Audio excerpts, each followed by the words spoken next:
નમસ્તે બાળ મિત્રો, કેમ છો? મજામાં? આજે ભાઈ હું તમને સરસ મજાની વાર્તા કહેવાની છું ભાઈ. વાર્તાનું નામ છે જાદુઈ પેન્સિલ. એક સરસ મજાનું ગામ હતું. એ ગામમાં કુશલ નામનો એક છોકરો રહેતો હતો. એ કુશલ નામના છોકરાને તો સરસ મજાના ચિત્ર દોરતા આવડે. એ તો કોઈ પણ પથ્થર લઈને, અણીદાર વસ્તુ લઈને ગામમાં જ્યાં ત્યાં ચિત્ર દોરતો હતો. ફળો દોરે, શાકભાજી દોરે, અનાજ દોરે, કઠોળ દોરે, આવું બધું દોરી રાખતો. ગામના લોકો જોતા અને ખુશ થઈ જતા. કુશળ પણ આ ચિત્રથી ખુશ થઈ જતો. એક દિવસ ગામમાંથી એક વૃદ્ધ માણસ પસાર થતો હતો. એણે જોયું કે ભાઈ કુશલ તો સરસ મજાના ચિત્ર દોરે છે. વૃદ્ધ માણસ ખુશ થઈ ગયો. વૃદ્ધ માણસે એક સરસ મજાની જાદુઈ પેન્સિલ કુશલને આપી અને કુશલને કીધું કે લે આ કુશલ, હવે તું આનાથી ચિત્ર દોરજે. કુશલ કે અરે તમે તો મને સરસ મજાની પેન્સિલ આપી છે. ગામનો વૃદ્ધ કે આ તો જાદુઈ પેન્સિલ છે. કેવી પેન્સિલ છે? જાદુઈ પેન્સિલ. એટલે કુશલ વિચારમાં પડી ગયો, જાદુઈ પેન્સિલ એટલે કેવી પેન્સિલ?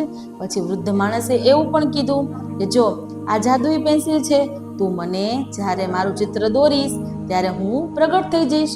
કુશલ તો વિચારમાં પડી ગયો કે આ જાદુઈ પેન્સિલ એટલે કેવી પેન્સિલ? એ તો ઘણો વિચારમાં પડી ગયો. વૃદ્ધ માણસે એને એમ કીધું કે ભાઈ તું આ પેન્સિલની મદદથી ગામના ગરીબ માણસોની મદદ કરજે. આટલું કહી અને વૃદ્ધ માણસ તો ગુમ થઈ ગયો. કુશલ તો આ બધું જોતો રહ્યો. કુશલને એમ થયું કે અરે આ તો કંઈક નવી પેન્સિલ લાગે છે. કુશલે તો સૌ પ્રથમ એક સરસ મજાની કેરી દોરી. ત્યાં તો કેરી સાચી થઈ ગઈ. આ જોઈને કુશલ તો ચકિત થઈ ગયો કે અરે આ કેરી તો સાચી થઈ ગઈ. હવે મને ખબર પડી ગઈ કે આ જાદુઈ પેન્સિલ છે. પછી તો કુશલે ઘણા બધા ફળ દોર્યા, ઘણા બધા કઠોળ દોર્યા, ઘણી બધી શાકભાજી દોરી અને ગામના લોકોને મદદ કરવા માંડ્યો. દિવસો વીતતા ગયા.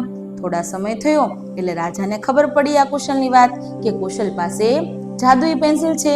રાજા તો ગુસ્સે થઈ ગયો. રાજાને એમ થયું કે અરે આ કુશલ નામના છોકરા પાસે જાદુઈ પેન્સિલ છે, મારે એ જોતી છે. એણે તો સિપાહીઓને આદેશ આપ્યો કે જાઓ કુશલ પાસેથી જઈ અને પેન્સિલ લઈ આવો. સિપાહીઓ દોડતા ગામમાં આવ્યા.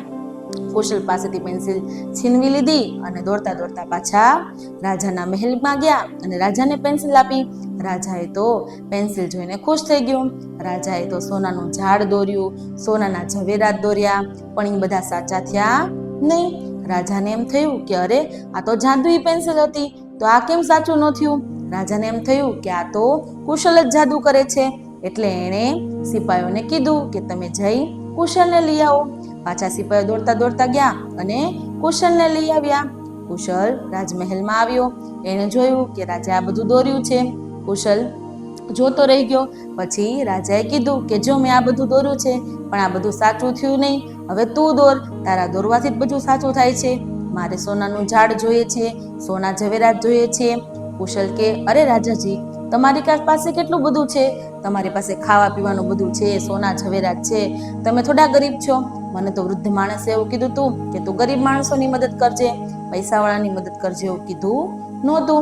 રાજાજી ગુસ્સે થઈ ગયા. ના કુશલ, તારે તો મને સોનાનું ઝાડ દોરી જ દેવું પડશે. કુશલ તો વિચારમાં પડી ગયો. એના હાથમાં રાજાએ પેન્સિલ આપી દીધી. પછી કુશલને યાદ આવ્યું કે મને વૃદ્ધે કીધું તું કે જ્યારે જરૂર પડે ત્યારે તું મને દોરજે.